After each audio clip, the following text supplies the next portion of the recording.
Buenas noches, América. En Venezuela todas las opciones están sobre la mesa, pero cada vez es menos creíble que de verdad estén todas, y cuando decimos todas, decimos la opción militar.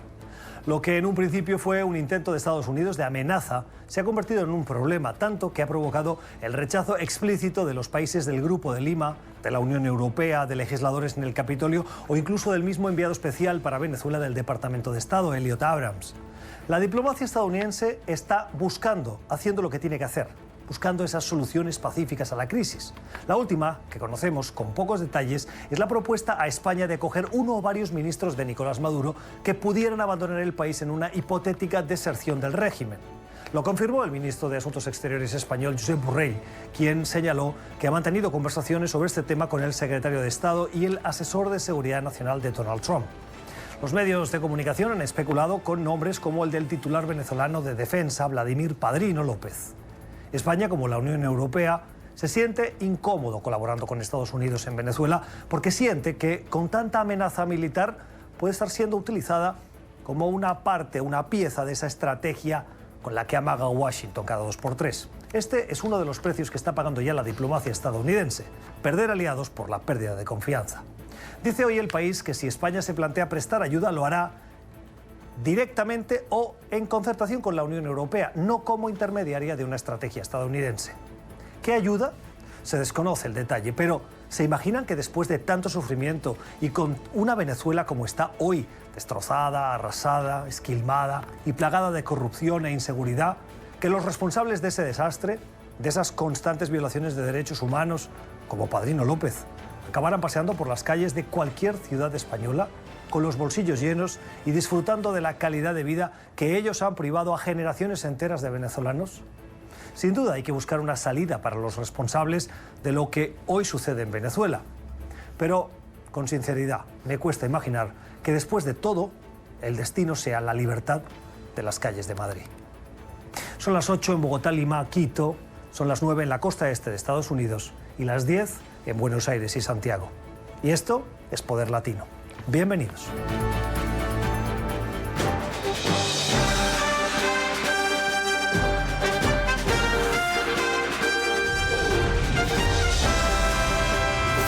Desde nuestros estudios en Washington, Poder Latino, con Gustavo Alegret.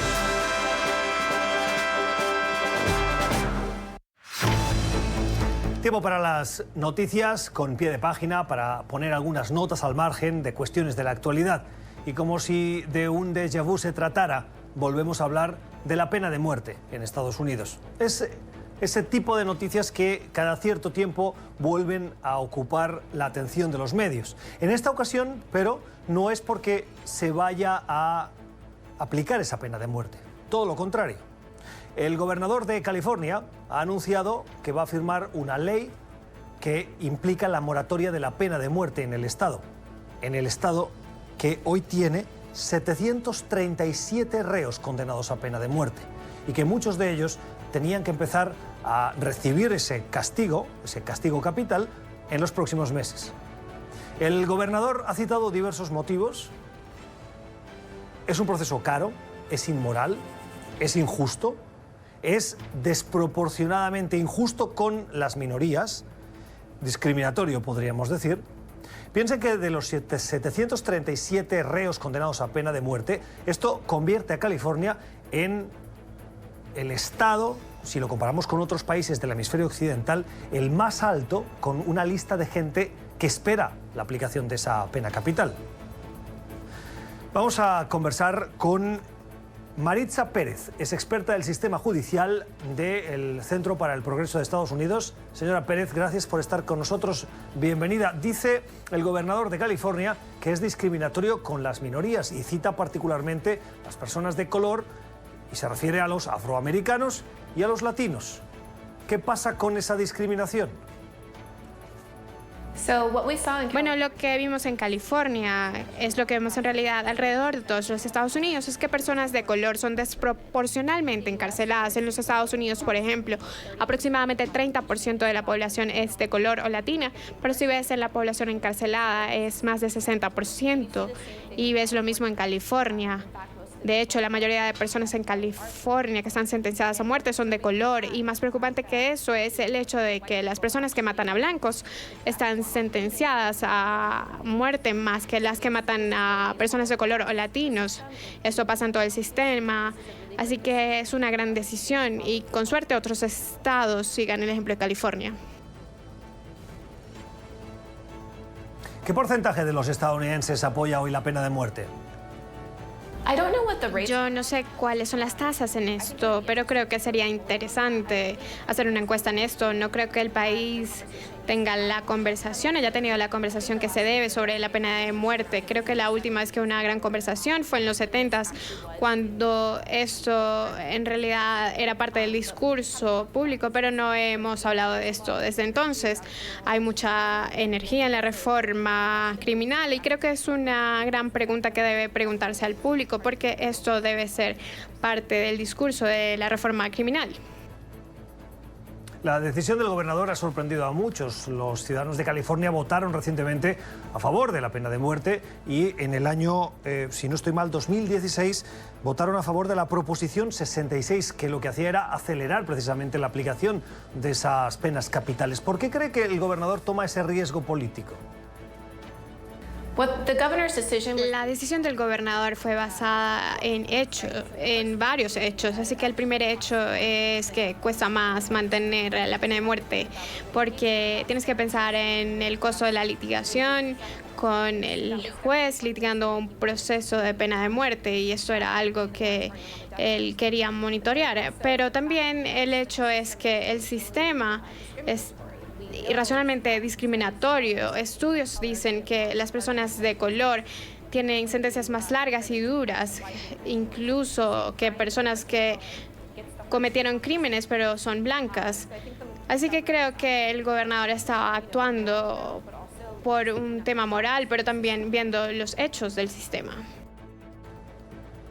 Es la opinión y el análisis de Maritza Pérez, que es experta del sistema judicial del Centro para el Progreso de Estados Unidos. Señora Pérez, gracias por compartir sus puntos de vista con nosotros esta noche. Feliz noche.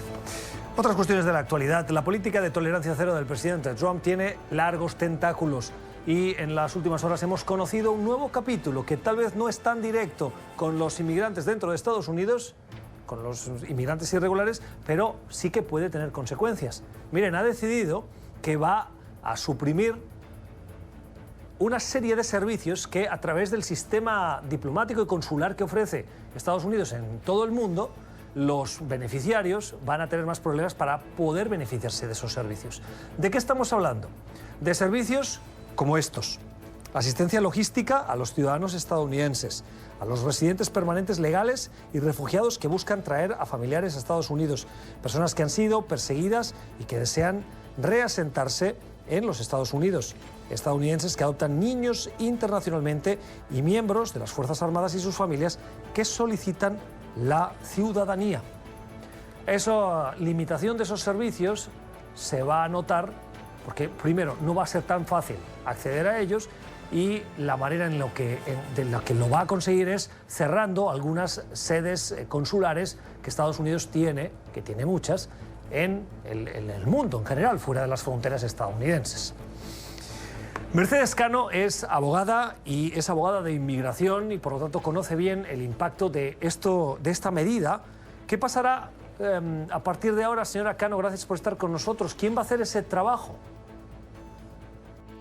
Bueno, ahí está el problema, ¿no? De que todos estos oficiales que tramitan residencias, ciudadanías para personas que están refugiadas o que van a entrar al país legalmente, van a tener que esperar a que todos los documentos vengan a los Estados Unidos para que se tramiten acá y se pueda dar una respuesta a las personas, los aplicantes en este país.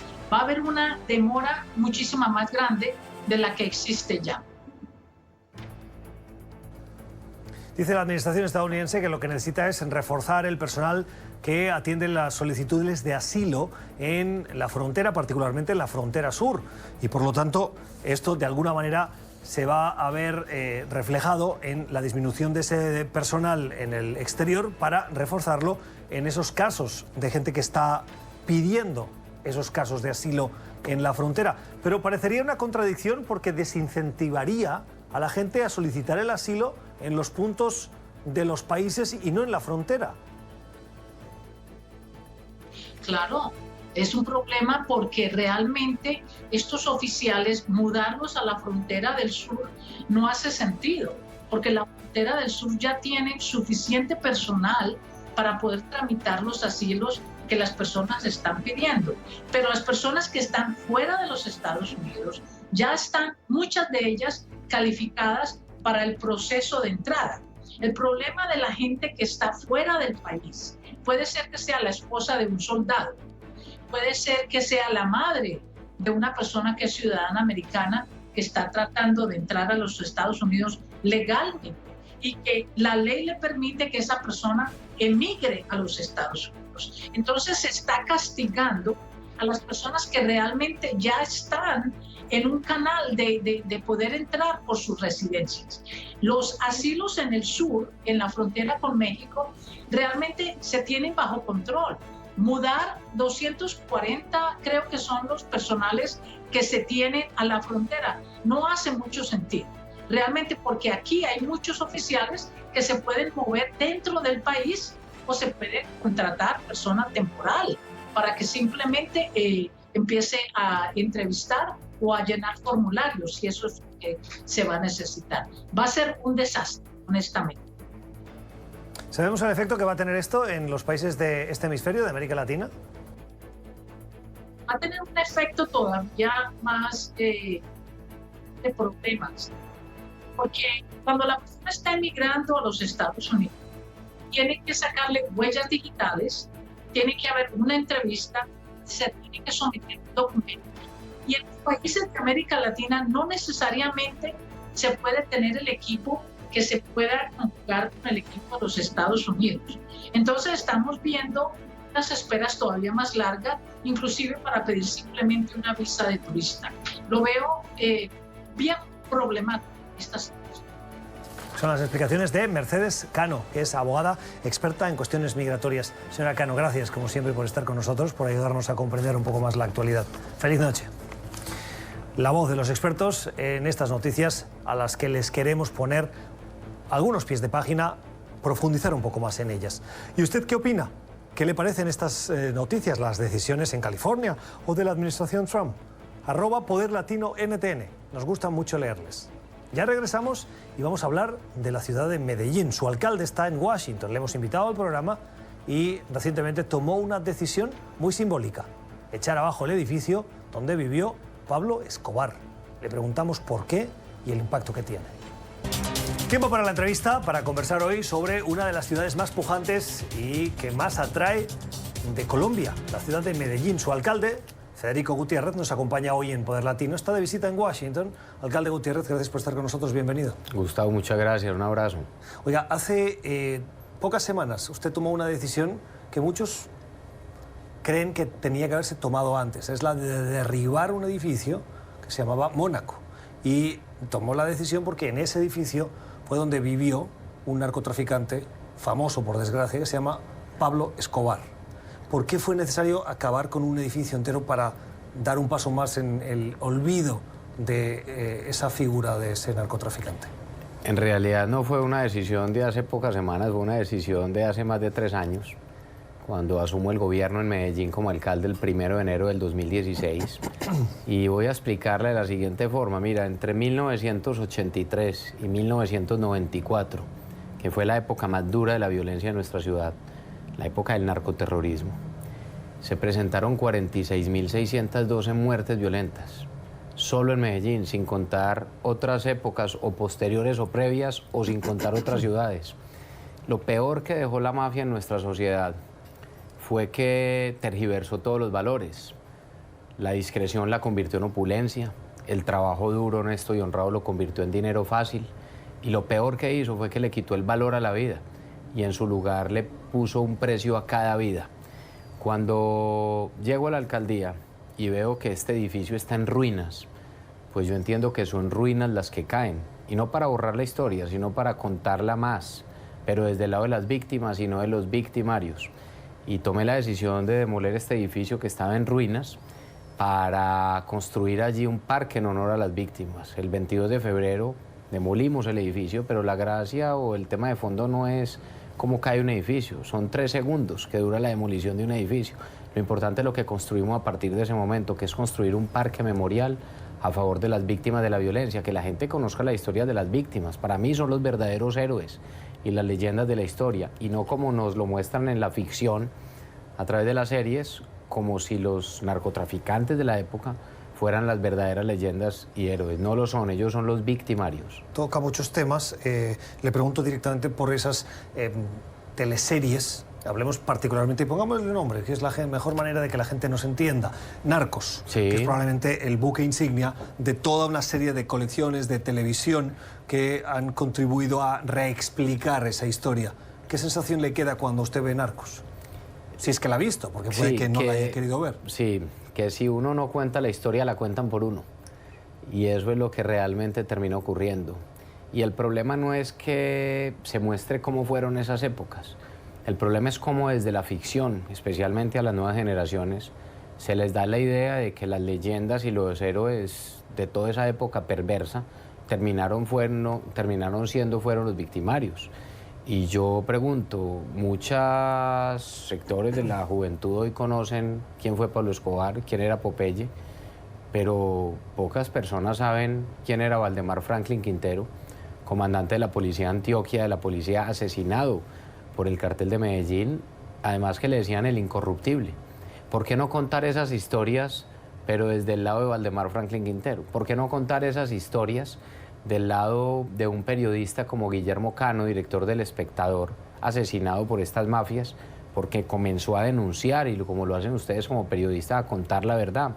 El problema no es contar la historia, es más, yo creo que hay que contarla con mayor intensidad, porque fue más cruda la realidad. El problema no es recordar esas épocas, hay que hacerlo para que nunca se vuelvan a repetir. Yo lo que le he propuesto inclusive a muchos de estos canales, yo he hablado con muchos de ellos y les digo, cuenten esa historia, pero cuéntela desde el lado de las víctimas, no de los victimarios. Yo creo que el mensaje que tiene que quedar aquí es justamente que durante esas peores épocas sí tuvimos verdaderos héroes que entregaron hasta su propia vida sin renunciar a sus valores. Esas son las historias que hay que contar. Por eso nosotros lo que queremos hacer es que cuando la gente vaya a Medellín, vaya al Museo Casa de la Memoria y vaya y mire realmente lo que pasó en la ciudad, que cuando vaya al Memorial de las Víctimas entienda y reflexione cómo se perdieron tantas vidas y cómo hay que reflexionar sobre lo que llegó a ocurrir. Usted hablaba de valores. Recordaba recientemente, no tengo el dato, pero recordaba recientemente que preguntados los adolescentes a qué aspiran a ser cuando sean mayores, con motivo de también la presencia de estas teleseries, y había un porcentaje no pequeño que aspiraba a ser narcotraficante, que se veía atraído por esa plata fácil, por esa vida de lujo, aunque sea efímero, incluso con esa sensación de aventura por la persecución de la policía, valores que pueden tomar erróneamente de esas series de televisión. ¿Esos valores siguen hoy impregnando parte de la sociedad colombiana? Eso es a lo que yo me refiero cuando hablo de la tergiversación de valores, y por eso creo que tenemos toda la responsabilidad de no olvidar ese pasado, de no borrar esa historia, pero de contarla desde el lado correcto. Continuar esa lucha en contra de la cultura de la ilegalidad es fundamental, que se ve reflejada de muchas formas en la sociedad, y creo que no solo en la sociedad colombiana. Tú miras hoy lo que pasa en muchos países de América Latina y va muy de la mano de cómo hay un deterioro social, cómo hay una tergiversación de esos valores, y yo siento que lo más importante es el respeto por la vida, el respeto por el otro, y que justamente contemos esas historias. Mira, ningún país del mundo y ninguna ciudad del mundo ha llegado a vivir lo que nosotros llegamos a vivir como sociedad. Yo conté cómo fue esa década, cómo llegamos a tener la ciudad más violenta del mundo en 1991, 381 homicidios por cada 100.000 habitantes, una barbaridad. Y yo lo que quiero es que ninguna ciudad del mundo llegue a tocar fondo como nosotros llegamos a tocar. Nosotros hemos ido saliendo adelante como sociedad porque nos juntamos, el sector público, el sector privado, las universidades. Pasamos de ser la ciudad más violenta del mundo a ser considerada hoy una de las ciudades más innovadoras del mundo en materia social. Acabamos de ser designados como la ciudad epicentro para la cuarta revolución industrial para América Latina. Invertimos 2.14% del PIB en actividades relacionadas con innovación, ciencia y tecnología. Destinamos los mayores recursos en educación y esa ha sido la transformación que vivimos, pero tuvimos que haber tocado fondo para reaccionar. Y yo el mensaje que le diría a cualquier país o ciudad latinoamericana es: no tienen que vivir la misma historia que nosotros ya vivimos. Usted viene a Washington, se ha reunido esta mañana en la Organización de Estados Americanos porque la 49ª Asamblea General de la OEA se va a llevar a cabo en Medellín. Sí, señor. Y esa agenda, que forma parte de esa Asamblea General, como lo fue la de Cancún, va a tener un nombre: Venezuela. Colombia ha recibido más de 1 millón de venezolanos. ¿Cómo le afecta a usted esa migración venezolana? Hoy estuve reunido con Luis Almagro, secretario general de la OEA, y estuve en la Asamblea General de la OEA exponiendo nuestra ciudad. Vamos a tener la Asamblea General de la OEA en junio en Medellín, la última semana, y seguramente uno de los grandes temas va a ser la crisis humanitaria, pero sobre todo la crisis profunda en términos de democracia que vive Venezuela. Mire, el mensaje mío desde Medellín y como colombiano es que nosotros tenemos que ser solidarios con Venezuela. No podemos estar ausentes en una discusión tan grande como la que hoy se vive, donde hay que decirlo de manera clara, lo que hay es una dictadura. ¿Cómo le afecta a Medellín la llegada de los migrantes? Nosotros tenemos en Medellín hoy más de 70.000 venezolanos y lo primero que yo he dicho es: hay que quererlos mucho, hay que recogerlos con cariño, hay que abrazarlos, los acompañamos mucho, a los niños especialmente, inmediatamente con los cupos escolares, con todos los programas de alimentación escolar, seguridad alimentaria, asistencia en salud, pero es una crisis que va creciendo y que en el país ya tenemos más de 1 millón de hermanos venezolanos que están en nuestro territorio. En una ciudad como Bogotá pueden haber ya más de 300.000 y la forma de solucionar esta crisis humanitaria para ellos es que haya realmente una transición a la democracia. Pero el mensaje mío es que tenemos que acompañarlos, tenemos que entender la situación que viven, y lo que hemos hecho es abrazarlos, como lo hicieron ellos en la década de los 80 con millones de colombianos que llegaron a Venezuela. O sea que jamás estigmatización, entender que están viviendo una situación dura y que los tenemos que ayudar. Ese comportamiento que usted pide en algunas ciudades, no de manera generalizada, pero sí llamativa por la atención que ha prestado los medios, se ha transformado en intolerancia, en xenofobia, en rechazo por la presencia de venezolanos en algunas ciudades de Colombia, también de América Latina. ¿Ha notado usted esa reacción por parte de los ciudadanos de Medellín? No, he encontrado valores muy bonitos. Donde voy a barrios donde hay necesidades grandes en términos sociales, siempre, cada día, hay alguna persona que me busca y me dice: alcalde, ayer llegó una familia venezolana al barrio. Yo le dije: ¿dónde están? Y me dijo: están en mi casa. Somos pobres, somos muy humildes, vivimos muy estrechos, pero nos hicimos un poquito más estrechos para que ellos pudieran caber. No hay un solo venezolano durmiendo en las calles, en los parques, y lo que hemos visto es que justamente los más pobres, los más humildes, son los que le han dado amparo a nuestros hermanos venezolanos. Para mí eso es un valor muy bonito, que es la empatía, que es ponerse en el lugar del otro, y la solidaridad. El día que nosotros perdamos la solidaridad, en ese día estamos perdiendo mucho como sociedad. Yo destacaría eso. Lo peor que nos puede pasar es la xenofobia, el rechazo. Tenemos que entender que ellos están viviendo una situación dura, compleja, y que los tenemos que apoyar y acompañar como lo estamos haciendo. Yo doy fe de una de las características de los colombianos que siempre me ha llamado mucho la atención: sonríen mucho, son felices y son generosos. ¿Qué puede aprender Venezuela de ese proceso de recuperación de una ciudad como Medellín, que en sus palabras cayó tan bajo y que 2 décadas después está donde está? Yo siento que no son comparables los fenómenos, pero sí entender que hay sociedades que hemos tocado fondo. Bueno, no son comparables, unas por pero la violencia, el narcotráfico y la violencia. Exactamente, por la violencia y por fenómenos que hemos vivido, pero definitivamente es ser una ciudad resiliente. Y eso también lo tienen los venezolanos y lo han demostrado a lo largo de esta crisis. Lo que hay es que acompañar, ojalá, siendo positivos, que se dé realmente una transición a la democracia, y que lo que tiene que haber es una reactivación en todos los sentidos, no solo en términos económicos, sino sociales, donde entendamos que lo más importante es la vida, donde entendamos que tiene que haber educación, que tiene que haber desarrollo, Y yo lo he dicho, mire, Colombia viene apoyando todo este proceso. El presidente Duque ha jugado un papel importante en este proceso. ¿Ayuda a las ciudades el gobierno de Iván Duque? El gobierno de Iván Duque está ayudando a las ciudades en ese... las ciudades están en la primera línea de atención a los ciudadanos. Sí, señor. Sí, no señor. el gobierno de la nación. Y son ustedes los que hablan. Frente al tema venezolano, Sí, ¿ha recibido hablamos la personalmente ayuda? Sí. con el presidente Duque y lo que hemos dicho, esto tiene que ser un trabajo en equipo en el que tenemos que ayudar todos. Y frente a un proceso próximo o futuro que se llegara a presentar de cómo tienen que salir adelante las ciudades venezolanas, pues yo digo que todos tenemos que ayudar y desde lo local, no solo pensar en lo nacional. Yo he venido hablando con varios de los líderes de la oposición venezolana, a quienes conozco y respeto y admiro, y nosotros desde la ciudad también estamos listos a acompañar y ayudar. Es Federico Gutiérrez, es el alcalde de la ciudad de Medellín, de paso por Washington, donde se ha reunido con el secretario general de la Organización de Estados Americanos, Luis Almagro, el presidente del BID, y con una agenda de trabajo que le va a llevar un par o 3 de días en esta ciudad y luego vuelve a Medellín. Ya mañana mismo. Ya una mañana. agenda de un día y a seguir trabajando en Medellín. Bueno, sí, señor. gracias, alcalde, por estar No, con hombre, nosotros. muchas gracias a vos, Gustavo, y unas gracias pues a toda la gente que sigue NTN 24.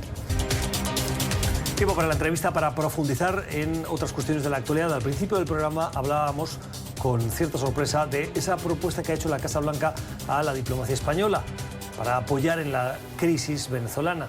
Una posible salida, buscarle salida a los que hoy están al frente de Venezuela, del gobierno de Nicolás Maduro, como si quitando esas piezas se solucionara el problema. Eso es lo que le vamos a preguntar y para eso le hemos invitado a Martín Rodil. Es analista, es experto en cuestiones de seguridad e inteligencia. Señor Rodil, buenas noches. Muy buenas noches, Gustavo. Muchas gracias por la invitación. ¿La salida de figuras como Vladimir Padrino López contribuirían a solucionar el problema de la crisis venezolana? Efectivamente, Padrino López juega un rol muy importante dentro de la estructura de poder que sostiene a Nicolás Maduro en Miraflores. Y la oferta de buscarle una salida a él en vivir un exilio dorado en España puede ser parte del proceso de solución, pero no es la solución. Padrino no es el único problema que tiene Venezuela hoy en día. Es un problema mucho más amplio, mucho más grande, que componen muchos otros generales y miembros del gobierno del régimen dictatorial de Nicolás Maduro. Y yo creo que eso es una cosa que hay que hacer, pero tiene que haber un programa mucho más amplio en búsqueda de una solución. ¿Cuán grande es ese problema? Ese es un problema, cuando la gente habla del cartel del Sol, normalmente piensa que es un solo cartel hegemónico como funcionó el cartel de Sinaloa o el cartel de Medellín en Colombia en los años 80 y 90. El cartel del Sol básicamente son muchos carteles dentro de un cartel, son distintos grupos. Esta estructura criminal que trafica con oro, drogas, tráfico humano, armas, etcétera, etcétera, es parte de la estructura criminal que sostiene a Nicolás Maduro en el poder. Padrino López es parte de esa estructura. Entonces, pensar en un programa que solucione y que abra espacio para que el presidente encargado Guaidó efectivamente tome control del Estado y de la nación, requiere un programa que ataque de distintos ángulos esa estructura amplia criminal que está diseminada por todo el país. ¿Qué mancha hoy? ¿Qué instituciones están manchadas por esa estructura criminal? Absolutamente todas las instituciones del Estado. ¿Puedes citarlas? Sí, o sea, el sistema de inteligencia, la Dirección General de Contrainteligencia Militar es parte de esa estructura. El SEBIN, que es el Servicio de Inteligencia Civil del Estado venezolano, está total contaminada. Las Fuerzas Armadas, totalmente contaminada. Por ponerte un ejemplo, la Fuerza Aérea Venezolana, que controla el sistema de radares de la nación, es parte del problema porque esos generales dentro de la estructura de la aviación reciben pagos de los carteles estos de droga para dejar pasar y volar los aviones ilegales cargados de droga hacia el Caribe o Centroamérica o hacia Brasil. Entonces, básicamente, y puedo ir hablando de los tribunales, del sistema de justicia y de los puertos, aeropuertos, todo eso es parte del problema. Entonces, se queda corto ofrecerle algo a Padrino López y pensar que eso es una solución. Es un primer paso, requiere muchas más cosas que eso. Claro, yo escuchándole a usted pienso que si en algún momento se cumple lo que Juan Guaidó está diciendo estos días, que pronto va a reclamar poder trabajar desde Miraflores para asumir el mando del país, cuando usted me describe todo esto, asumir el mando del país no es estar al frente e inmediatamente todo a tu disposición. Es que todas estas estructuras funcionen desde el punto de vista de la coordinación y la administración del Estado, y están todas corruptas. Absolutamente. Esa es mi gran preocupación, de que el presidente encargado Guaidó, a pesar de que constitucionalmente es el presidente de Venezuela, reconocido por más de 50 países, de ser declarado presidente encargado a efectivamente ejercer la presidencia de Venezuela, hay un largo trecho. Y un largo trecho que requiere la cooperación de los países vecinos, de Estados Unidos, de la comunidad internacional, de la Unión Europea, y tiene que ver con el componente más importante, el componente seguridad. La seguridad, ¿cómo va la comunidad internacional a ayudar al presidente encargado Guaidó a que tenga control del aparato de seguridad del Estado que está tan penetrado por toda esta estructura criminal? Esa es la gran pregunta.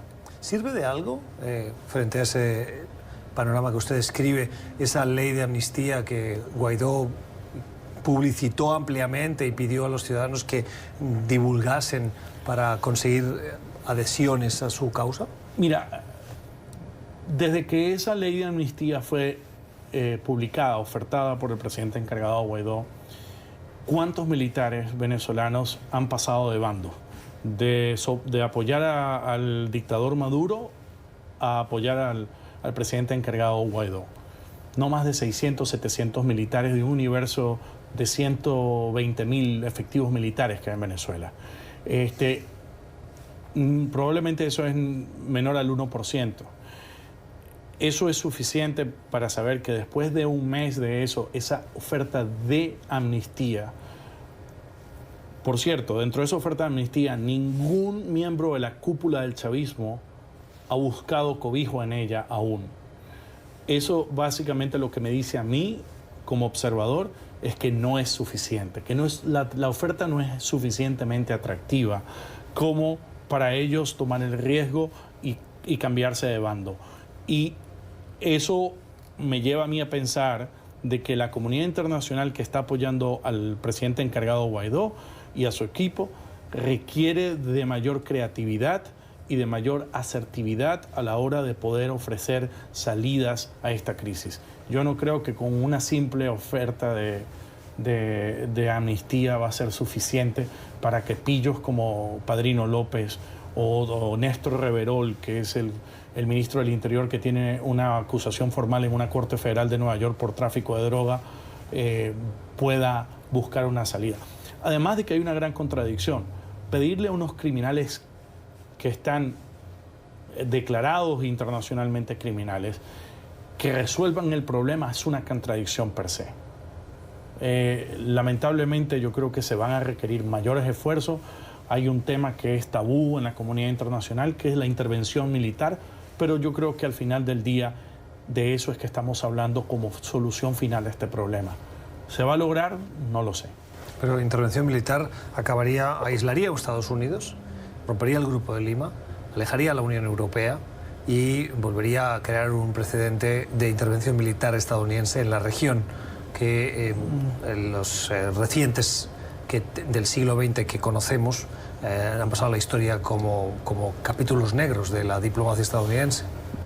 Eso que tú estás diciendo podría ser verdad y es el pensamiento convencional de mucha gente en América Latina y en Europa, pero la verdad es que cada vez que ha habido una crisis internacional de la magnitud de Venezuela, Estados Unidos ha tenido que dar un paso al frente, buscar una solución.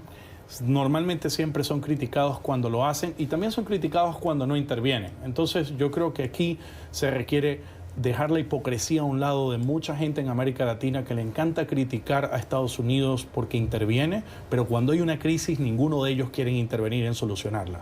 Cuando se les llama, y yo quiero saber cuáles de los países del Grupo de Lima está dispuesto a ofrecer soldados o fuerzas militares para apoyar a Guaidó a mantener el control y la paz de Venezuela. ¿Qué casos históricos cree usted que son comparables a eso que usted está describiendo? ¿Estados Unidos? De intervenciones militares de Estados Unidos. Bueno, podemos empezar por la Segunda Guerra Mundial, por la intervención militar que hizo Estados Unidos para salvar a Europa, y a partir de ahí podemos ir a Kosovo y podemos ir a una serie de otros ejemplos donde Estados Unidos efectivamente ha cumplido ese rol. Panamá, por ejemplo, en 1989. Pero el presidente Trump tiene entre su política con las que llegó a la Casa Blanca la voluntad de replegar las tropas, cerrarse en sí mismo, apostar por el proteccionismo económico, por salir de Siria, por ejemplo, por salir de Afganistán. Si no lo ha hecho es porque no ha podido, pero en Siria parecía que no podía y ha reducido al mínimo la presencia de militares. ¿Usted cree realmente que Estados Unidos tiene ganas de meterse cuando el 2020 hay elecciones en un conflicto militar en América Latina? Esa es la gran pregunta que tiene que hacerse el gobierno de Estados Unidos, ciertamente, pero lamentablemente sus opciones son pocas en este momento. Yo creo que el pasar de los días le va confirmando a muchas personas que están observando el tema de Venezuela de cerca, de que lamentablemente el problema de Venezuela se profundizó tan grande durante tantos años que pretender resolverlos con acciones relativamente sencillas ya no está dando resultados. Así que a Estados Unidos no le queda otra que pensar seriamente entre tomar una decisión sobre lo que tú decías hace un minuto de los temas de campaña que usó el presidente Trump, de América primero, y no estar haciendo algo que se llama en inglés nation building, no estar involucrando a Estados Unidos en esos programas, a salvar a un país que está en su propio vecindario, que representa un tema de seguridad nacional para Estados Unidos por el tema de narcotráfico y terrorismo, y que lamentablemente no están dejando otra opción. Estados Unidos no se quería meter en Panamá y al final tuvo que meterse en el año 89. Yo no quiero comparar con cada uno de esos países y situaciones anteriores, porque todo eso son históricamente situaciones distintas, pero lamentablemente aquí yo no veo otra salida. Antes hablábamos de Juan Guaidó, de lo difícil que podría tener si realmente accediese a Miraflores, a ejercer su reconocido por más de 50 países como presidencia encargada de Venezuela, para controlar el país por esa alta presencia de criminalidad en gran parte de la institucionalidad venezolana. Además de esa problemática, en los últimos días nos hemos estado fijando, especialmente por el llamado que ha hecho Maduro, de los colectivos, que muchos califican de grupos paramilitares armados, que campan sin control en muchos casos. ¿La seguridad de Juan Guaidó estaría en riesgo por la respuesta que podría tener de esa criminalidad dentro de la estructura administrativa de Venezuela o de esos grupos paramilitares? Uno. Y dos, ¿es plausible pensar en un conflicto interno entre venezolanos? ¿Violento? La primera pregunta sobre la seguridad de Guaidó, yo no tengo duda que su seguridad puede estar en riesgo. La seguridad de cualquier venezolano está en riesgo hoy en Venezuela. Y mucho más él que está ejerciendo la presidencia encargada frente a un poder dictatorial. O sea, pensar que el hecho que no le hayan hecho nada hasta ahora no es una muestra de debilidad del régimen, es simplemente una estrategia del régimen de no crear un mayor problema al que ya tienen con las sanciones petroleras, con la presión de la comunidad internacional, sanciones en Europa, y están jugando un poco un juego de precaución. Probablemente esperan a que el presidente encargado Guaidó, producto de que al pasar de los días haya algún desgaste de su mensaje y la fuerza que le está poniendo, para probablemente tomar una acción mucho más fuerte contra él. A mí no me sorprendería que hoy mismo o mañana aparezca preso, porque el régimen lo hará en función de su cálculo de poder, de control de poder que tiene. Y con la segunda pregunta de que hay una guerra civil en Venezuela, un enfrentamiento entre los venezolanos de forma violenta, lamentablemente eso no es viable por una razón, porque todo el armamento y toda la fuerza está de un solo lado. Los que nos oponemos al régimen no tenemos, pero ni una navaja con que pelear. Entonces, una guerra civil se da cuando dos partes tienen armamentos y fuerzas similares para confrontarse. Lamentablemente aquí hay 30 millones de secuestrados en un territorio de 1 millón de kilómetros cuadrados por un régimen criminal que controla de forma absoluta el monopolio de las armas. Entonces, no creo que ese escenario se dé por ahora.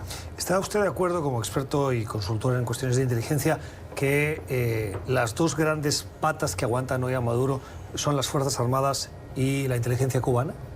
Yo le agregaría una cosa más a eso, la inteligencia rusa. Cuba, al final del día, es un empleado del Estado ruso en lo que se refiere a Venezuela. Cuba no tiene intereses de dinero, de capital en Venezuela que no sea el hacer usufructo de 50.000 o 60.000 barriles de petróleo por día que recibe de forma gratuita. A diferencia, Moscú tiene una deuda de entre 15 y 18 mil millones de dólares que ha invertido dentro de PDVSA y dentro de otras áreas del Estado venezolano, que es una deuda no reconocida por la Asamblea Nacional. El gran temor de Moscú es que esa deuda el día de mañana sea declarada ilegal por el presidente encargado Juan Guaidó, y la presencia rusa ahí de soportar a Maduro tiene mucho que ver con ese elemento. Lo que pasa es que de las dos necesidades o intereses que me está describiendo, me da la impresión de que en el caso de Cuba es por un tema ya de subsistencia, y cuando uno está en modo subsistencia hace lo que sea necesario para continuar manteniendo ese flujo de petróleo, y en el caso de Rusia es porque contribuye a la inestabilidad de una región que es muy próxima a Estados Unidos. Es decir, que Rusia puede perder influencia, pero no va su subsistencia en el juego, y Cuba sí. Es decir, y aquí pienso en lo que acaba de decir Juan Guaidó, que decreta la emergencia o la alarma para cortar ese flujo de petróleo. Estoy de acuerdo de que para Cuba esto es un tema de sobrevivencia, y ciertamente 50 o 60 mil barriles de petróleo por día hoy para Cuba significan la vida, porque la economía cubana es una economía desastrosa, como cualquier economía socialista en el mundo. Pero en el caso de los rusos, no solamente es el hecho de perder la influencia, es el hecho, y vamos por un segundo al caso libio y al caso de Siria. En el caso libio, Rusia confió en Occidente de que le iban a respetar sus inversiones en Libia después de Gaddafi, y no sucedió. Cuando vino la crisis de Siria, Rusia tomó una actitud de sostener a Bashar al-Assad a sangre y fuego para que le respetaran su presencia en Siria y no le hicieran lo mismo que en Libia. A mí me preocupa que esa misma actitud la asuman en Venezuela y que no haya una estrategia para contrarrestar eso. Tengo que terminar. ¿Es usted pesimista o optimista? Yo soy optimista porque la población de Venezuela está determinada a salir de esta dictadura, y no hay nada más importante que el espíritu de lucha de toda una nación. Ninguna dictadura en el mundo es eterna. Siempre caen, tarde o temprano, y yo creo que la de Venezuela caerá más temprano que tarde. El análisis de Martín Rodil, es consultor de seguridad e inteligencia en Washington y trabaja muchos temas vinculados a América Latina. Señor Rodil, gracias, siempre un placer escuchar. Muchas gracias, Gustavo, por tu invitación. Vamos a las redes sociales. Mensajes, muchos de ustedes que nos han hecho llegar al respecto del editorial de ayer, en el que concluíamos preguntándonos sobre el rol de la alta comisionada de los derechos humanos de Naciones Unidas, la señora Michelle Bachelet, que ha guardado un equilibrio que muchos dicen que es reprobable sobre la situación en Venezuela, que hace falta oír su voz con contundencia por las violaciones de derechos humanos que están hartamente documentadas en el país caribeño. Mensajes como estos. Acertado y crítico editorial esta noche. La postura de Michelle Bachelet es lamentable y solo da aire al régimen de Maduro. Gracias, Marcela. No sabemos si da aire a Maduro o contribuiría a que esa voz de crítica, de denuncia internacional, fuese aún más clara, más contundente. A Bachelet se le olvidó que fue torturada por un dictador. Lamentable su memoria selectiva. Debe deberle mucho a Maduro, algún favor le debe. Los izquierdosos se tapan con la misma cobija manchada de sangre. Gracias, Andrés, por su mensaje. Lo que pasa en Venezuela no es un tema de izquierdas o derechas. Por mucho que intenten plantearlo de esta manera, el eje no es ese. El eje es de democracia sí, democracia no, respeto a los derechos humanos o violación de los derechos humanos. Ese es el tema, ese es el debate en Venezuela, no el de la ideología de derechas o de izquierdas, que eso entra dentro de lo que es y lo que conocemos como democracia. Son las opiniones de ustedes, los televidentes, que nos gusta leerles, que nos escriban, que nos vean. Gracias por la generosidad de su tiempo. Que tengan una feliz noche. Volvemos mañana. Que descansen.